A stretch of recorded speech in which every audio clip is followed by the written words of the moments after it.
Bismillahirrahmanirrahim.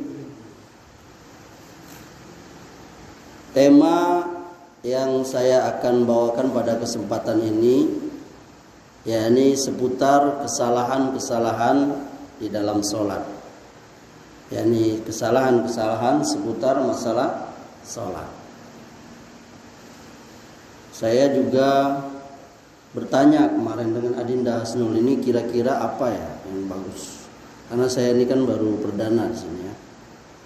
Karena biasanya saya kalau kajian rutin itu, kalau sepekan sekali saya baca kitab. Tapi mungkin nanti kalau nggak biasa jenuh, ya kan ya? Kalau kayak di masjid Baitur Rahman Timur Indah, masjid yang besar itu, saya biasa isi tematik gitu kan. Dan masjid-masjid yang lain juga, karena ada yang bulanan, ada yang pekanan. Jadi kalau bulanan itu sepertinya lebih menarik kalau tematik. Tapi kalau setiap pekan itu baiknya memang nanti bisa, nanti bunda atau pengurus bisa request kita tema atau apa.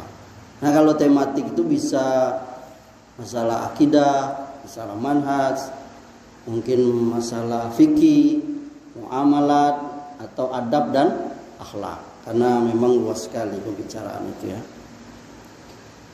Nanti silakan.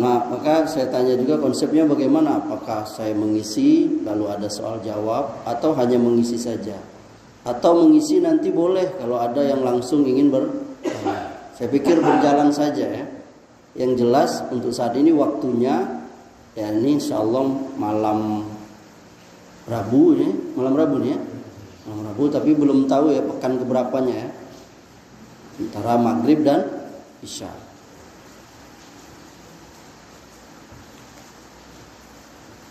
Ayahanda dan ibunda serta saudara dan saudariku yang dimuliakan oleh Allah, kalau kita lihat di dalam pelaksanaan sholat, kaum muslimin itu terbagi menjadi 3. Yang pertama yakni kaum muslimin yang dia muslim tapi nggak pernah kita lihat melaksanakan sholat. Kira-kira ada nggak nih ibunda? Ibunda ada nggak? Ada muslim tapi nggak kita lihat nggak pernah sholat dia? Ada. Ayahanda gimana? Ada nggak? Gimana? Dia muslim tapi kita nggak pernah lihat dia sholat. Betul ayahanda? Ada. Banyak ya. Nah, itu kenyataan yang kita lihat. Padahal sholat ini merupakan ibadah yang paling inti di dalam agama kita. Ya. Bahkan dikatakan bainal kufri wal iman tarkus sholat. Pembeda antara, ini tidak konsen saya jadi. Saya taruh situ tadi tidak konsen juga, saya bagian tidak saya kok. Taruh sini tambah tidak konsen lagi. Sampai mana tadi kita? Kan tidak konsen kan? Sampai ya ini kondisi pertama kaum muslimin itu yakni ada yang nggak sholat gitu. Padahal tadi kita katakan pembeda antara iman dan kufur itu adalah apa? Sholat. Sebagian ulama berpendapat bahwa seseorang muslim yang meninggalkan sholat dia kufur. Sebagian lagi berpendapat dirinci. Kenapa dia meninggalkan sholat itu? Kalau dia menentangnya dia kufur. Kalau dia malas maka dia sudah melakukan dosa yang besar. Jadi ada orang muslim nggak sholat, dan banyak ayat yang mengancam ini orang yang nggak sholat itu. Ya.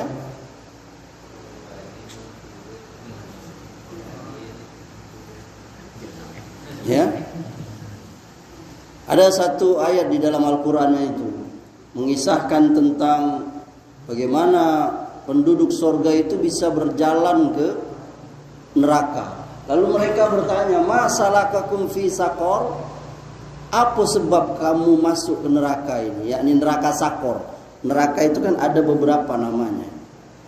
Lalu penghuni neraka menjawab, salah satu sebab mereka masuk neraka itu, qalu lam naku minal musallin. Kami dulu tidak termasuk orang yang melakukan salat. Nah, ini perlu ada obat supaya dia sembuh dari ini kan penyakit. Bahkan mungkin obatnya ini harus dosis yang tinggi karena tidak sholat kan. Dia perlu diberi tarbiyah dan tasbiyah, pendidikan dan pembersihan jiwanya itu. Karena bagaimana seseorang itu meninggalkan sholat? Padahal kata Allah, innani anallah la ilaha illa ana fa'budni aqimis sholata li zikri. Sesungguhnya aku ini adalah Allah, dirikanlah sholat untuk mengingat aku.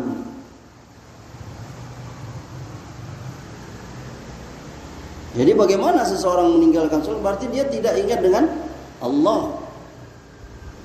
Yang kedua, kondisi kaum muslimin itu adalah kadang-kadang sholat, kadang-kadang tidak sholat, ya kan? Kadang-kadang sholat. Ada yang sholat kalau lagi bulan mudo. Nah, sholat dia lagi senang, ya kan? Lagi banyak duit, badan sehat, ngudut kuat, ya kan? Maka dia sholat, ya kan? Yang ketiga, yang sudah sholat ini. Tapi yang sholat ini, yang sholat ini juga terbagi lagi yang sudah sholat ini. Nah, ini yang perlu kita benahi. Jadi sebagian kaum muslimin itu dia sholat tapi tidak bagaimana yang kata Nabi, "Shallu kama ra'aitumuni usolli." Sholatlah kamu sebagaimana kamu lihat aku sholat. Ibunda pernah lihat Nabi sholat? Pernah ibunda? Pernah. Oh, berarti itu Nabi palsu itu. Karena kalau Nabi yang asli tidak pernah kita melihatnya sholat. Jadi bagaimana kita tahu bagaimana Nabi sholat? Yakni dengan dari guru, dari ustadz, ya kan? Ustadz itu dari mana? Dari gurunya. Dari mana? Dari kitab misalnya. Oh, dari baca. Oh, ini hadis Bukhari. Oh, ini begini Nabi sholat tuh. Iza qumta ila shalah fa asbighil wudu summa istaqbilal qiblah fakabbiru. Kalau kamu mau sholat sempurnakan wudu, ngadoklah kiblat, takbir, kata Nabi. Nah, jadi sebagian kaum muslimin dia sholat tapi dalam keadaan sholatnya itu tidak sesuai dengan sholat Nabi itu. Bahkan sebagiannya lalai. Makanya ada ayat dari surah yang kita hafal itu, ara'aital ladzi yukadzibu biddin fadzalikal ladzi yad'ul yatim wa la yahuddu ala ta'amil miskin fawailul. Betul? Apa arti fawailul lil musalli? Nah, kenapa bisa celaka? Celakalah orang-orang yang sholat. Masuk Ustaz celaka. Kalau sholat wailul, fawailul, celaka. Wailul kan celaka.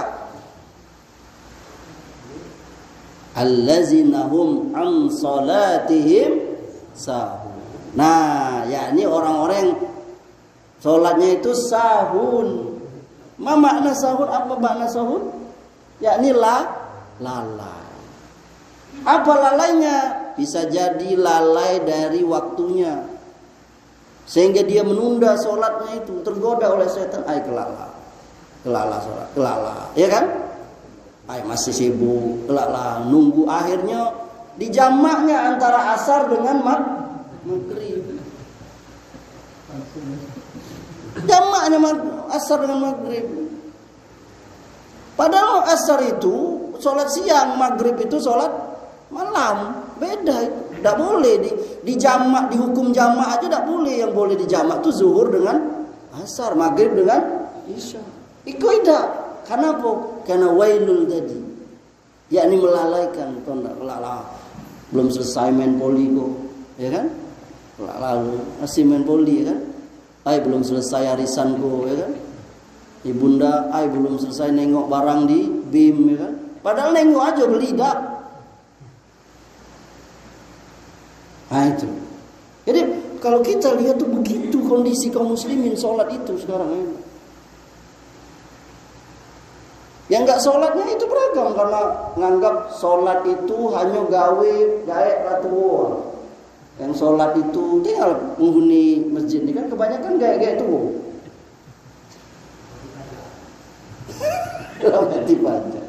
Kenapa? Itu sebagian orang menganggap yang ke masjid itu hanya gawean orang yang sudah tua, orang yang sudah pensiun. Kelak. Padahal kata Nabi, pergunakan waktu yang 5 sebelum datang waktu muda sebelum tua. Salah satunya itu kan manusia. Ada ibu-ibu dah sholat karena melahirkan terus. Ustaz berhentilah sholat. Ngapo? Melahirkan terus, kena ciri, kena kencing anak terus ini. Itu. Ada yang pedagang karena sibuk manggale. Ada yang manggale sih kau? Banyak. Lalai sholat. Padahal kata Allah, ya ayyuhallazina amanu idza nudiya lis-sholati min yaumil jum'ah fas'au ila zikrillah wa zarul bai' zalikum khairul lakum in kuntum ta'lamun. Apabila kamu disuruh untuk salat Jumat, bersegeralah kamu mengingat Allah, tinggalkan jual beli itu. Lihat. Kenapa Allah menyatakan tinggalkan jual beli itu? Karena jual beli itu adalah satu hal yang menguntungkan di depan mata. Barang terjual, duit dah. Tapi bagi orang yang beriman enggak. Coba Anda yang sudah pergi umroh haji. Di Mekah itu orang jualan tuh kalau azan ditinggalnya aja apa? Barang itu tutup aja. Udah, kelas. Udah. Kalau kita kan malah sibuk. Kadang memang setan memang pas lah masuk sholat banyak pula orang nak beli itu. Coba buat apa? Coba kita. Bagaimana perhatian kita dengan sholat, begitulah perhatian kita dengan Allah. Jauh.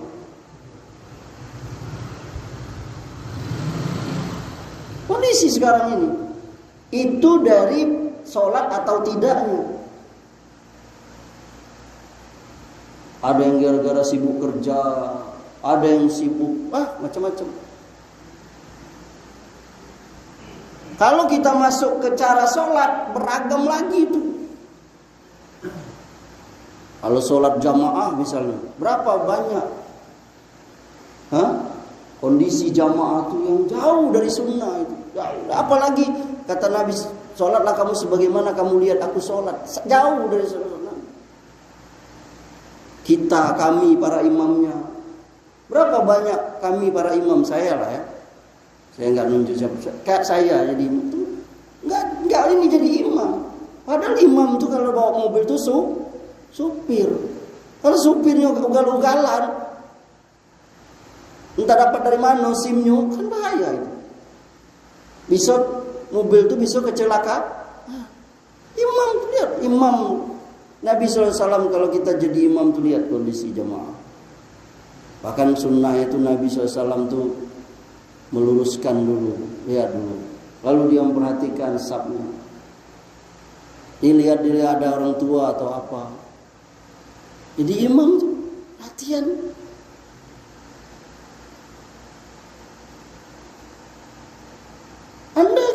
Saya jadi imam tuh bertanggung jawab loh. Makanya enak sholat berjamaah tuh ayahanda. Ayahanda jadi makmum nggak baca apa-apa saja, dan ikut aja sah. Yang bertanggung jawab siapa? Imam. Iko saya bukan nakut-nakuti jadi imam, bukan dulu. Lalu tolak-tolakan dulu jadi imam, tidak. Seram, bukan seperti itu. Maksudnya itu kita ya belajar. Berapa banyak orang yang dulu tidak bisa nyupir karena dia belajar, lalu dia bikin SIM, jadi dia ahli. Lalu dia udah ugal-ugalan, dia tahu rambu lalu lintas. Begitu pula imam. Dan Nabi SAW lihat imam tahu kondisi jamaah. Apalagi misalnya masjid di pinggir jalan, di terminal, di pelabuhan. Pernah peristiwa di zaman Nabi SAW, ayahanda ibunda. Ada seorang imam, sahabat Nabi, sahabat dekat Nabi, namanya Mu'az bin Jabal. Dia jadi imam sholat isya di kampungnya. Dia baca surah Al-Baqarah sholat isya. Surat apa ibunda? Al-Baqarah. Ayahanda kalau baca surah Al-Baqarah itu kira-kira berapa lama? Siapa yang sering baca Quran? Kira-kira berapa? Kira-kira 2 jaman lah. 286 ayat. Kalau baca standar. Mungkin sekitar itulah. Dia baca itu. Mu'az bin Jabal baca surah Al-Baqarah. Amin. Bismillahirrahmanirrahim. Alif lam mim.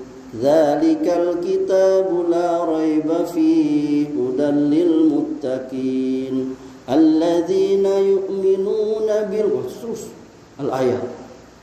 Lalu ada seorang sahabat, dia pergi munfarid, dia salat sendiri. Apa guru itu? Dia putus, dia pindah belakang sujud, salat sendiri belakang. Salat dia sendiri. Lalu disampaikan berita itu ke Mu'az. Mu'az, tadi ada orang misa salat dari kau. Kata Mu'az, munafik. Dibilang Mu'az munafik, sahabat tadi. Sampai cerita itu ke sahabat tadi, sedih dia dibilang munafik. Lalu dia tahu bahwa Mu'az ini ada lagi yang lebih tinggi dari Mu'az, yakni Nabi SAW. Ngadu dia ke Nabi SAW. Assalamualaikum. Ada apa, kata Nabi? Aku dengar kau ini saya baca hadis banyak, ini saya ceritakan secara makna ya, biar kita paham. Saya tidak baca teks hadisnya, biar paham. Ada apa? Kenapa kau misa sholat, kata Nabi? Mu'az baca surah Al-Baqarah, ya Rasulullah. Oh ya, emang kau kenapa Mu'az baca surah Al-Baqarah? Kalau bahasa gitu, aku ini ada gawean ya Rasulullah. Ada gawe rupanya kawan kita ini sahabat ini dia ada kebun korma yang harus dia siram. Nyiram kebun korma itu kapan ayahanda? Malam, karena kalau siang panas.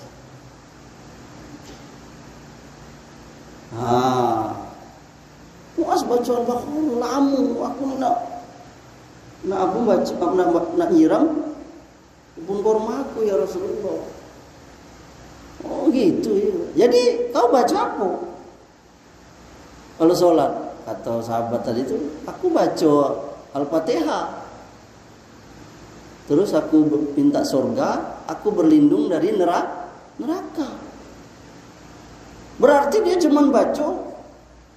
Mungkin dia baca dia Rabbana atina fid dunya hasanah wa fil akhirati hasanah wa qina azabannar. Mungkin baca itu dia. Ya ini dia bilang tadi aku berlindung, aku pengen doa dengan Allah masuk surga, berlindung dari neraka. Berarti dia baca surah Al-Baqarah juga dia. Cuman ayatnya 201. Berarti dia cuma baca ayat. Lalu apa kecil Nabi? Apa Nabi marah? Oh ya Allah kedikit kau. Tidak, Nabi bilang dengan sahabat tadi itu, kau sama dengan aku. Kau sama. Sebenarnya kau sama dengan Mu'az. Mana Mu'az? Panggil Mu'az. Panggil Mu'az. Kata Nabi, afa anta tukrihun nas hatta yakunu mu'min. Kata Nabi, ya Mu'az, apa kau akan paksa orang supaya beriman? Yakni kita uji orang itu. Jangan uji orang, tak boleh uji orang itu. Ada orang yang sanggup, ada orang yang tidak sanggup. Coba ayahanda bayangkan, ayahanda bertahun-tahun tidak sholat, lalu kepengen sholat di masjid. Dapat imam baca Al-Baqarah. Kira-kira masih tak nak masjid lagi? Kira-kira ayahanda, coba jawab Amri ayahanda. Coba. Kira-kira masih mau tak masjid? Saya jamin tambah tak mau lagi. Berarti benar lah, saya udah ke masjid selama itu. Malah kelamun. Pinggang saya kalau 75 tahun. Pinggang saya apa? Tak bisa lama. Lihat itu. Pak dimarah oleh Nabi, marah Nabi dengan Muaz. Apa kau mau bikin fitnah? Yakni tukang uji orang. Jangan uji orang. Nah, dimarahin oleh Nabi. Nabi ngajar Muaz. Dan langsung Nabi aja itu hadis itu saya baca di situ. Nabi ajar kalau kau jadi imam kau baca Wadduha. Itu Nabi. Sabihis alam nasro. Itulah. Nah, coba lihat Nabi mengajari. Bagaimana agama kita ini yusrun. Inna dina yusrun. Agama kita ini mudah. Nabi mengajari Muaz tuh, ayahanda ibu. Dimarah oleh Nabi. Lihat lari orang gara-gara kamu. Nabi itu kalau sholat tuh ringan, nggak beratin. Bahkan beliau kadang mempercepat karena mendengar. Kenapa engkau mempercepat sholat tadi ya Rasulullah? Aku mendengar suara tangisan bayi. Dan aku yakin emaknya sedang ikut sholat di belakang. Pasti emaknya nggak khusyuk. Akhirnya kalau jadi imam, apalagi sholat jadi imam sholat di apa? Bandara, di mana lagi? Terminal, ya kan? Itu peci surah Al-Baqarah. Terlambat orang, ya kan? Orang jadi mutus takut karena tidak punya ilmu, ya kan? Nak diputus apa? Berdosa kaki, tidak lanjut tetangga pesawat. Itu ada tuh di YouTube berita, ya kan? Ada yang jamaah apa tuh mau kereta api mau jalan dia sholat jamaah. Kereta api jalan, aju sholat sambil berjalan. Dan saya juga pernah tuh dapat kabar di masjid dekat apa BIM tuh, samping masjid ya BIM itu kan ada masjid tuh. Ada anak muda sholat maghrib dibaca surah Al-Kahfi. Orang lagi antri mau sholat. Nah, masjidnya kan banyak orang mau sholat malam Ahad waktu itu. Akhir pekan, coba lihat. Kenapa sebabnya? Karena nggak punya ilmu. Modal semangat saja, makanya perlunya belajar itu. Adalah agama ini mudah. Inna dina yusrun. Inna dina yusrun kata Nabi. Agama ini mudah. Cuma dua orang yang berat dalam menjalankan agama ini. Yang pertama, orang yang tidak ikhlas. Kalau orang tidak ikhlas, dia berat beragama. Sama seperti anak kita, ya. Kalau dia tidak ikhlas, berat gitu suruh. Nah, tolong ambilkan korek api di dapur, ya kan? Ada 2 kilo berat korek api itu, Ayanda. Halo, Ayanda. Tidur itu. Ada tak 2 kilo korek api itu beratnya? Tidak ada kan? Tapi kalau anak tadi itu tidak ikhlas, bapak kayak 2 ton beratnya. Kenapa? Karena tidak ikhlas. Coba kalau dia ikhlas, disuruh, nak pindahkan batu bata tuh segeruntuk tuh pindahkan, dia ikhlas, dia apa? Aku habis tuh, sedikit dia sanggup dia ngangkat 10, dia angkatnya 22. Karena dia ikhlas. Begitulah manusia. Wa ma umiru illa liya'budullaha mukhlishina lahuddin. Maka ikhlas itu perlu dalam beribadah. Ayahanda yang sudah tua ini, kenapa bisa sanggup sholat ke masjid, sholat subuh apalagi, ya kan? Sholat yang paling berat bagi orang munafik itu kan isya dan subuh. Isya dan subuh itu ujiannya. Perkenalan. Sanggup ayahanda mengangkat kelopak mata itu. Tapi ada orang yang bisa mengangkat barbel 100 kilo. 50 kilo dia sanggup, tapi tidak sanggup dia ngangkat kelopak mato tuh. Ada setengah kilo berat kelopak mato tuh. Ibunda ada nggak berat kelopak mato setengah kilo? Tidak ada. Tapi ngapa tidak sanggup? Karena tidak kalau dia ikhlas sanggup. Nah, itu perlunya ikhlas dalam beribadah. Yang kedua, orang yang berat dalam beribadah itu orang yang tidak berilmu. Orang yang tidak berilmu jadi berat beribadah. Dia nggak tahu bahwa kalau dalam keadaan sakit tuh boleh sholat dengan posisi apa? Duduk. Bahkan boleh sholat dalam keadaan berbaring, ngadok ke kiblat. Bahkan boleh celentang. Bahkan boleh isyarat, boleh.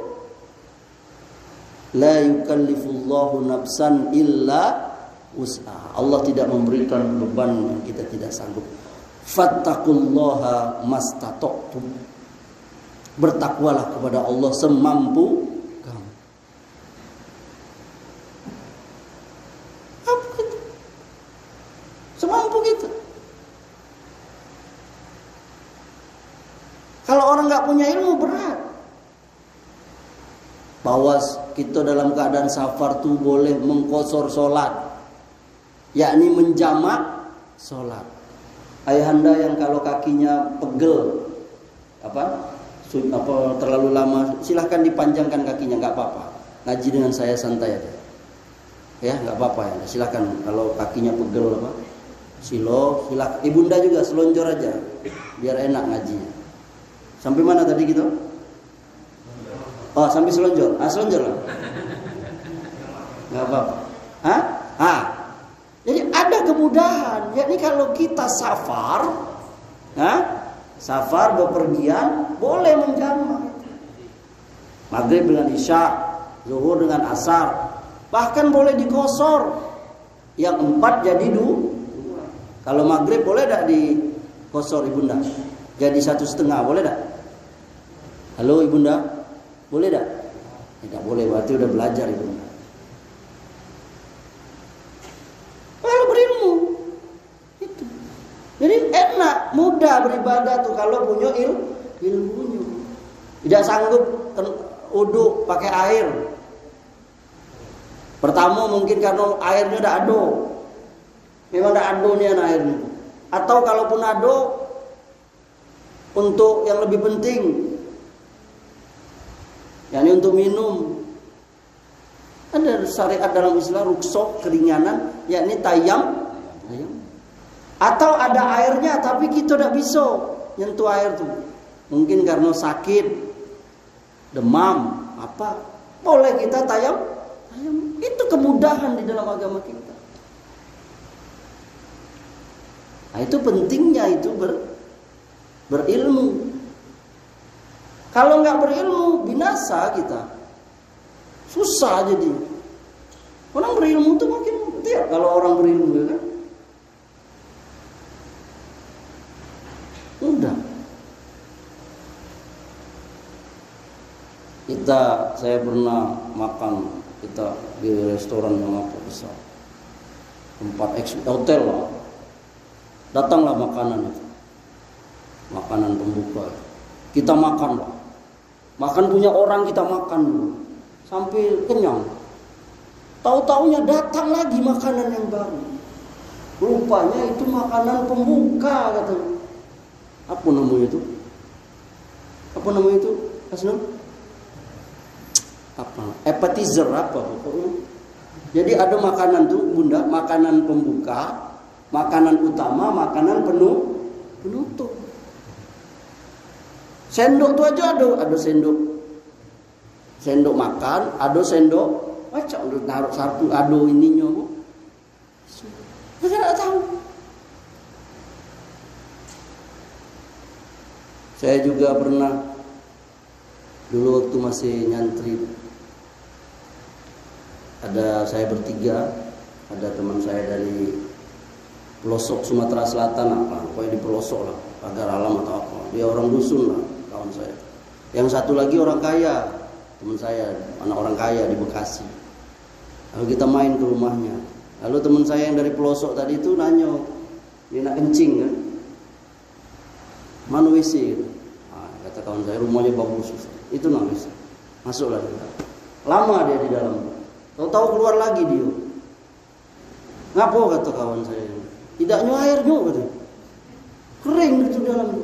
Wah ngapo? Itulah dak macam mana kata. Diajar kawan saya masuk. Nah ini tombol. Tombol merah iko air pane. Yang biru iko air sejuk. Kalau kau nak ini kombinasikan. Oh.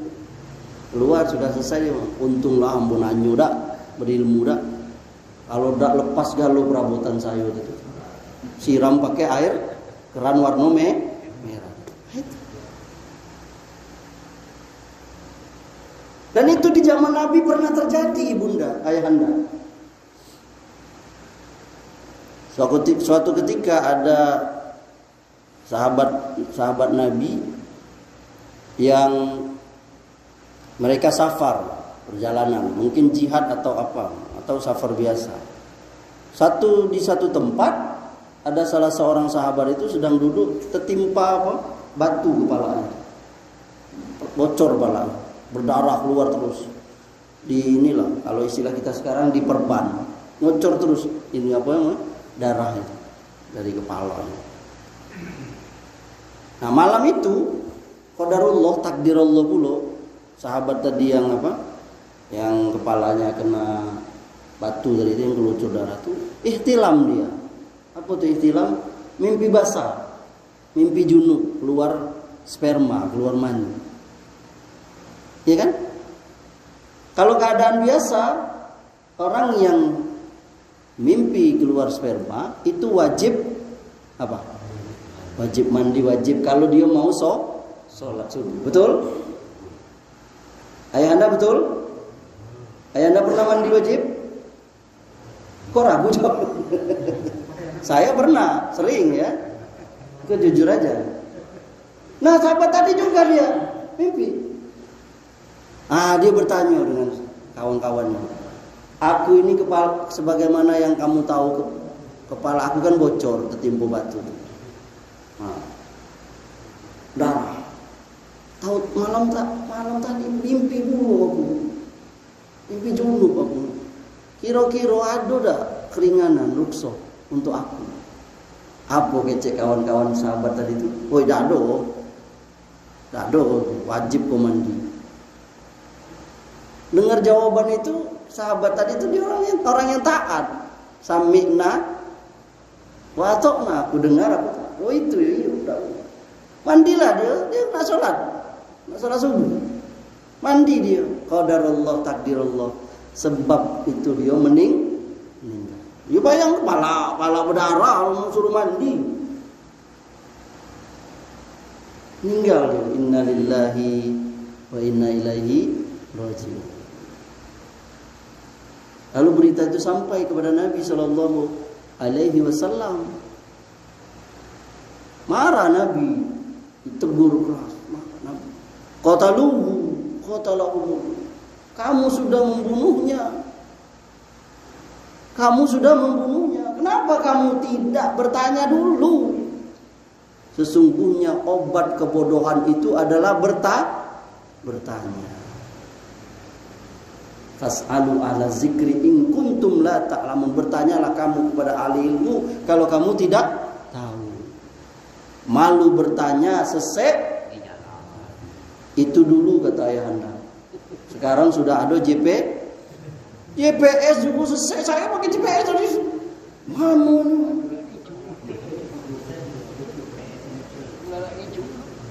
Lah kita juga nanya ke orang galak ngicu juga kan. Kita nanya Pak Muhammad, orang yang kita tanya kok benci dengan Pak Muhammad tuh. Pak Muhammad, padahal Pak Muhammad di Sikul rumah. Situ nah Pak Muhammad tuh betul. Dia benci dengan Pak Muhammad. Nah, kita kembali kita tanya. Marah Nabi. Nah, betul, lihat. Jadi ya bayangkan tuh orang kalau nggak berilmu, lihat, bukan hanya menyesatkan dirinya, bahkan bisa membinasakan orang lain. Ayahanda. Bukan hanya menyesatkan dirinya, bisa menyesatkan orang lain. Bukan bisa membinasakan dirinya, bahkan bisa membinasakan orang lain. Makanya dikatakan, barang siapa yang diberi fatwa tanpa ilmu, maka dosanya ditanggung oleh orang yang memberi fatwa. Makanya orang yang duduk di sini, itu kalau ditanya oleh jamaah, maka kalau salah jawabannya itu siapa yang nanggung? Kok ragu? Jawab, nggak apa-apa ya anda. Jamaah, nih orang yang duduk di sini nih, saya tidak tahu lah siapa lah duduk di sini. Nih kalau ditanya, ternyata jawabannya itu salah, siapa yang menanggung dosanya? Siapa? Kok ragu? Iya Ustaz. Fas'alu ala zikri in kuntum la ta'lamun. Kan Allah bilang bertanyalah kamu kepada ahli zikri, ahli ilmu. Nah, kalau ahli ilmu itu sembarangan jawab, maka dialah yang menanggung dosanya. Karena orang awam nggak pernah baca kitabnya, boro-boro baca kitab, baca Al-Fatihah masih salah. Iya nggak? Iya nggak? Iya, masih banyak kita yang belum benar baca Al-Fatihah. Kami para imam mungkin masih banyak juga yang belum sempurna baca Fatihah. Baca Fatihah, iyyaka na'budu wa iyyaka nasta'in. Salah itu. Iya-nya itu harus double, harus tasdid. Iyyaka na'budu wa iyyaka nasta'in. Iya-nya harus double. Kalau tidak dibaca tasdid, dibaca iyyaka na'budu itu kepada matahari, bukan kepada Allah. Lihat. Kepada matahari aku menyembah, kepada matahari aku minta pertolongan. Lihat. Itu karena tasdidnya aja juga dibaca. Itu tasdid. Panjang pendek juga salah nih yang azan nih, hati-hati yang azan. Asyhadu an la ilaha illallah. La-nya cepet dibaca pendek.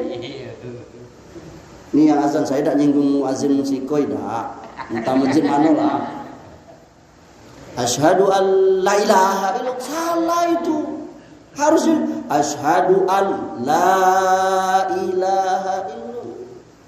Karena kalau dibaca singkat, itu jadi benar-benar ada Tuhan selain dia. Karena salah panjang pendeknya. Wah, kok tambah ngeri jadi muazin sigora. Paham enggak? Mudah-mudahan di sini sudah ada yang ngajar tajwid, tahsin. Jangan usah malu-malu, enggak apa-apa. Saya lah tua Ustaz, belajar tahsin, belajar supaya membaguskan baca Quran, enggak apa-apa. Lebih baik terlambat daripada tidak sama sekali. Terlambat itu cuma dua, nyawa sudah di kerongkongan atau matahari sudah terbit di mana? Di mana? Sudah itu terlambat. Tapi sebelum itu terjadi, jangan malu belajar. Makanya berilmu dulu, al ilmu qabla al qaul wal amal. Ilmu sebelum berbicara, sebelum berbuat. Kalau jadi muazin, boleh Ustaz saya jadi muazin, boleh, tapi sambil belajar bagaimana jadi muazin. Muazin itu bayangkan kalau nanti dia orang lehernya panjang di akhirat. Oh itu muazin, pahalanya besar, bayang ngajak orang sholat.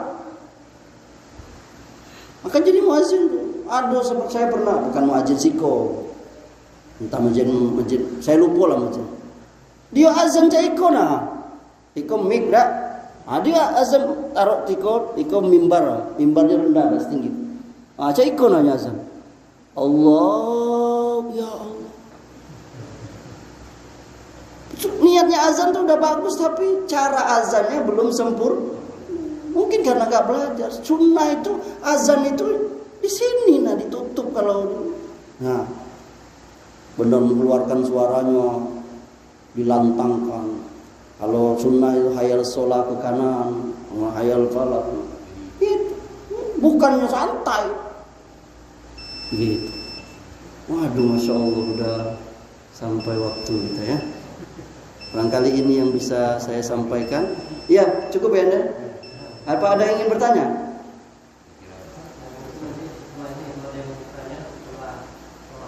Oh, masya Allah, masya Allah. Ya, barangkali kita cukupkan sampai di sini.